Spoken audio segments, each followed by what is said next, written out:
আসসালামু আলাইকুম রহমতুল্লাহ। School of English হেভেনের পক্ষ থেকে আপনাদেরকে সবাইকে আবারও স্বাগতম। আমরা গত সপ্তাহে এর আগের সপ্তাহে সম্ভবত ভিডিও দিয়েছিলাম সর্বশেষ। আবারও একটা নতুন ভিডিওতে আপনাদের স্বাগতম।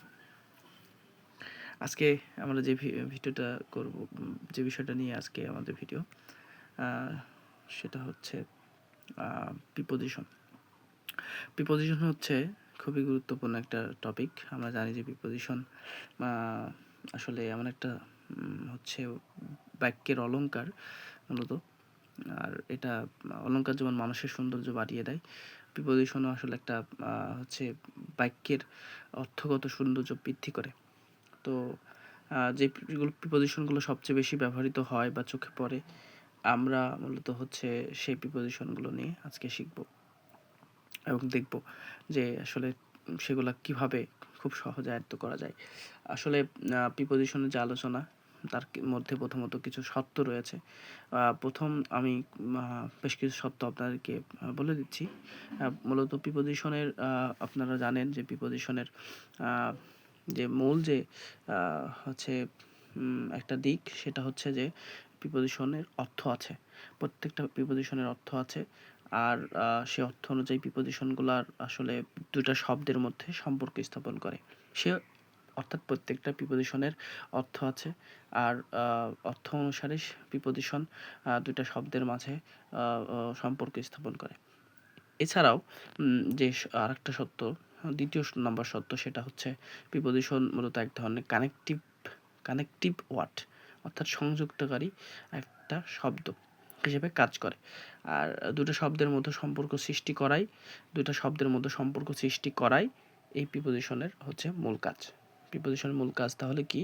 দুটো শব্দের মধ্যে সম্পর্ক স্থাপন করা। 3 নম্বর সত্য, প্রিপোজিশনের পরে অবশ্যই একটা অবজেক্ট থাকতে হয়। অর্থাৎ প্রিপোজিশনের পরে একটা অবজেক্ট বসে এবং সেই অবজেক্টটা অবশ্যই নাউন হবে, রাইট? নাউনও হতে পারে এবং নাউনের পরিবর্তে পুনরাবৃত্তি দূর করতে যেটা ব্যবহৃত হয় প্রোনাউন, সেটা হতে পারে। তো নাউন এবং প্রোনাউন অবজেক্ট হিসেবে প্রিপোজিশনের পরে বসে।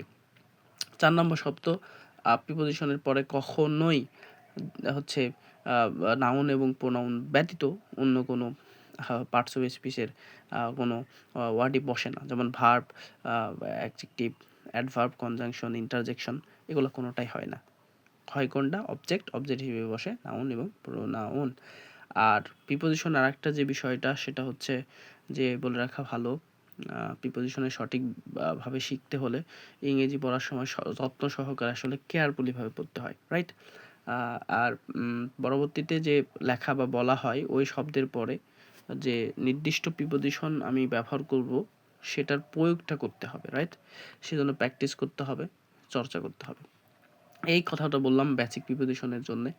আর এখন যে কথাটা বলবো সেটা হচ্ছে অ্যাপ্রোপ্রিয়েট প্রিপোজিশন।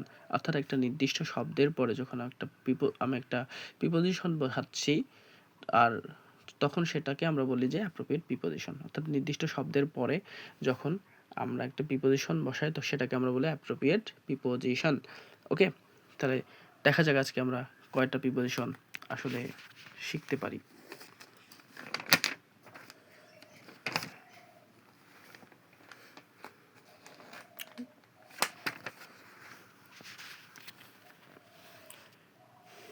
আসুন দেখা যাক, শুরু করা যাক। ফার্স্টে আমরা প্রিপোজিশন শিখব হচ্ছে অন।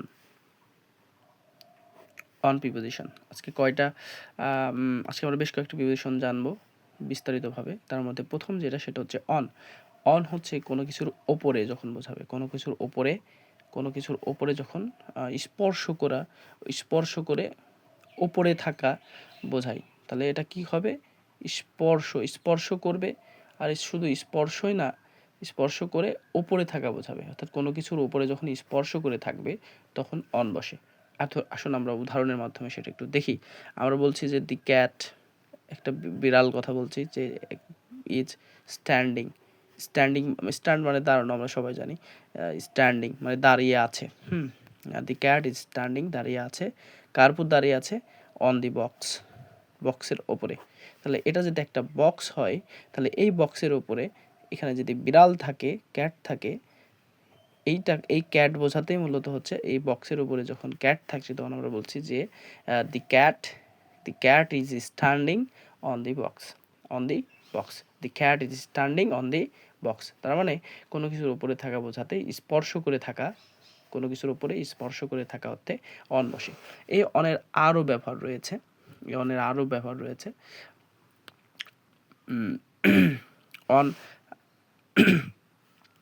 তাহলে অনের ব্যবহারটা গেল। এরপরে অ্যাবভ,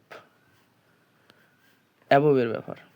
অ্যাবভটাও ওপরে অর্থেই বসে এবং কোনো কিছুর ওপরে একটু ফাঁকা রয়েছে এমন অর্থে বোঝাবে, ঠিক আছে। এরকম যে যেমন হচ্ছে বিড়ালের ক্ষেত্রে দেখলাম যে একদম সরাসরি স্পর্শ করেছিল, বাট হচ্ছে অ্যাবভের ক্ষেত্রে এমনটা হবে না, একটু ফাঁকা থাকবে, বাট এটা ওপরে অর্থেই ব্যবহৃত হবে, এটা উপরে অর্থে ব্যবহৃত হবে, একটু ফাঁকা থাকবে, এখানে একটু গ্যাপ থাকবে, রাইট, এখানে একটু গ্যাপ থাকবে, গ্যাপ থাকবে।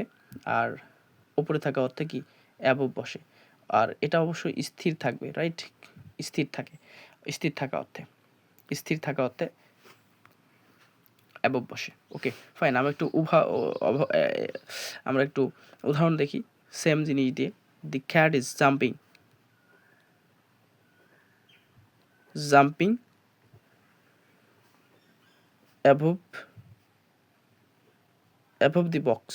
ওকে, তো অ্যাবভ ব্যবহার করার মাধ্যমে এখানে হচ্ছে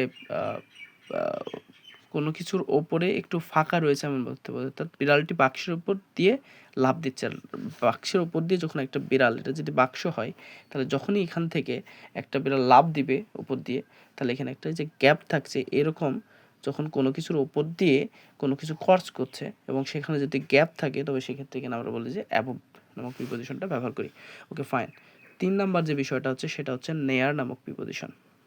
কি প্রিপোজিশন? নেয়ার প্রিপোজিশন। নেয়ার মানে দূর দিক দিয়ে, খুব কাছে, এখানে অল্প কাছে, আমরা বলতে পারি যে অল্প কাছে, অর্থাৎ দূরত্বের দিক থেকে হচ্ছে খুব কাছে, অর্থাৎ অল্প কাছে অর্থে নেয়ার বসে। আমরা বললাম যে the cat is sitting, cat দিয়ে উদাহরণ দিই। The cat is sitting near the box waiting for food. সে কী হচ্ছে? ওয়েট করছে, ওয়েটিং ফর ফুড, ফুডের জন্য অপেক্ষা করছে। ওকে, ফুডের জন্য অপেক্ষা করছে। ওকে ফাইন, এখানে আমরা আরেকটা প্রিপোজিশনের ব্যবহার অলরেডি করে ফেলেছি, সেটা হচ্ছে ফর। ফর নামক প্রিপোজিশন আসলে জন্য অর্থে ব্যবহৃত হয়। ফর নামক প্রিপোজিশনটা কী অর্থে ব্যবহৃত হয়? জন্য অর্থে ব্যবহৃত হয়। তো আপনাদের আরেকটা প্রিপোজিশন নিয়ে কথা বললাম, 4 নম্বর প্রিপোজিশন ফর, যেটা খুবই সহজ, আমরা সবাই জানি জন্য অর্থে ফর বসে, রাইট। এবার পরবর্তী যেটা, সেটা হচ্ছে বিসাইড। বিসাইড নামক প্রিপোজিশনটা একবারে পাশে বোঝাতে ব্যবহৃত হয়। একবারে পাশে, কি? একবারে পাশে, একবারে পাশে বোঝাতে বিসাইড নামক প্রিপোজিশনটা ব্যবহৃত হয়। যেমন আমরা যদি বলি যে যখন এটা একটা বক্স এবং এই একদম পাশে এখানে ক্যাট আছে, তো একদম পাশে যখন হচ্ছে বোঝাবে, তখন সেক্ষেত্রে আমরা বিসাইড নামক প্রিপোজিশনটা ব্যবহার করতে পারি। আমরা একটু উদাহরণের মাধ্যমে দেখি। আমরা বলছি যে the cat is sitting, the cat is sitting still.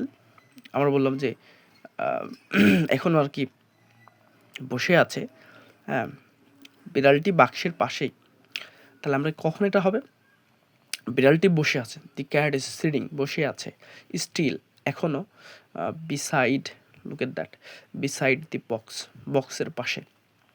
Beside মানে একবারে পাশে, বক্সের একবারে পাশে বিড়ালটি এখনও বসে আছে, রাইট, বিড়ালটি এখনও বসে আছে। আমরা একটা ইন্টারেস্টিং বিষয়, সেটা হচ্ছে এই বিসাইডের সাথে যদি এস লাগিয়ে দিই, তখন এটা আবার কানেক্টর হয়ে যাবে। কি হবে? কানেক্টর হয়ে যাবে। কানেক্টর নিয়ে আমরা আসবো ইনশাল্লাহ কোনো এক সময়, আপনারা বিষয়টা ক্লিয়ার করে দেবো। কানেক্টর, এই এস যুক্ত করলে বিসাইড হবে, এস না যুক্ত করলে প্রিপোজিশন হয়ে যাবে, রাইট। আর এই এস যুক্ত করলে এটার মিনিং দাঁড়ায় এছাড়াও। হ্যাঁ, অতিরিক্ত কোনো কিছু যুক্ত করার ক্ষেত্রে আমরা এই বিসাইড নামক কানেক্টরটা ব্যবহার করে থাকি। ওকে ফাইন, এরপরে যে হচ্ছে প্রিপোজিশনটা আছে, সেটা হচ্ছে বিহাইন্ড। বিহাইন্ড মানে পেছনে। বিহাইন্ড মানে কি? বিহাইন্ড মানে পেছনে। আমরা যদি বলি দি ক্যাট, উদাহরণ দিই, the cat is peeking out behind the box, behind the box মানে বিড়ালটি বাক্সের পেছন দিক থেকে উকি দিচ্ছে, পিকিং আউট মানে উকি দেওয়া, ঠিক আছে। তাহলে বিড়ালটি বাক্সের পেছন থেকে, বিহাইন্ড মানে পেছনে, তো বিহাইন্ড দি বক্স, ওকে, বিহাইন্ড দি বক্স পেছন থেকে পিকিং আউট করছে, উকি দিচ্ছে, বিড়ালটি উকি দিচ্ছে, রাইট, ওকে ফাইন। এরপরে আমরা হচ্ছে আমাদের পরবর্তীতে চলে যাব, আমরা পরবর্তী পৃষ্ঠায় চলে যাচ্ছি। আপনাদের পরবর্তী হচ্ছে যে প্রিপোজিশন রয়েছে সেটা হচ্ছে আন্ডার, রাইট, আন্ডার, আন্ডার নামক প্রিপোজিশন। আন্ডার নামক প্রিপোজিশনটি হচ্ছে নিচে অর্থে ব্যবহৃত হয়, নিচে অর্থে বা নিম্ন অর্থে ব্যবহৃত হয়, রাইট। আন্ডার নামক প্রিপোজিশনটি কী অর্থে ব্যবহৃত হয়? আন্ডার নামক প্রিপোজিশনটি নিচে অর্থে ব্যবহৃত হয়। আমরা এটা যদি একটা বক্স ধরি এবং এই বক্সের নিচে যখন বোঝাবে তখন ব্যবহৃত হয় হচ্ছে আন্ডার। এখানে আর একটা জিনিস ব্যবহৃত হয়, সেটা হচ্ছে বিলো, বিলো, এটাও হচ্ছে ওই নিচে অর্থে ব্যবহৃত হয়, রাইট। আমরা যদি বলি যে the cat has been pressed under the box, বিড়ালটি বাক্সের নিচে চাপা পড়েছে, কী করছে? আমরা একটু উদাহরণটা একটু আপনাদেরকে দেখিয়ে দিই। দি ক্যাট হ্যাজ বিন, চাপা পড়ছে, সে তো একা একা চাপা পড়ে না, রাইট, সেই জন্য এটা হচ্ছে আমরা এটা আসলে প্যাসিভ ভয়েসে হয়ে যাবে, has been, have been, had been. আমরা জানি যে টু হ্যাভ ভার্বের সাথে প্যাসিভ করতে গেলে বাক্য সাবজেক্ট, প্যাসিভ কি আসলে বাক্য সাবজেক্ট যদি নিষ্ক্রিয় হয়ে যায় তখন সেটা প্যাসিভে চলে যায়। প্যাসিভে চললে আমরা জানি যে টু হ্যাভ ভার্বের সাথে বিন যুক্ত করে প্যাসিভ করতে হয়, রাইট। সেই জন্য আমরা বললাম যে এখানে দি cat has bin, the cat has bin, the cat has বিন, তারপর আমরা একটা ভার্ব নেব, ভার্ব হচ্ছে প্রেসড, প্রেসড মানে হচ্ছে চাপা পড়ছে, হ্যাঁ, under the box, under the box, বক্সের নিচে, তাহলে বক্সের নিচে সে কী করছে? বিড়ালটি আসলে চাপা পড়ছে, রাইট, ওকে। এরপরে যে প্রিপোজিশনটা নিয়ে কথা বলবো সেটা হচ্ছে in front of, in front of. এই ইন ফ্রন্ট অফ হচ্ছে প্রিপোজিশনটা সম্মুখে অর্থে ব্যবহৃত হয়, সম্মুখে, সম্মুখে অর্থে ব্যবহৃত হয় বা একেবারে সামনে, কি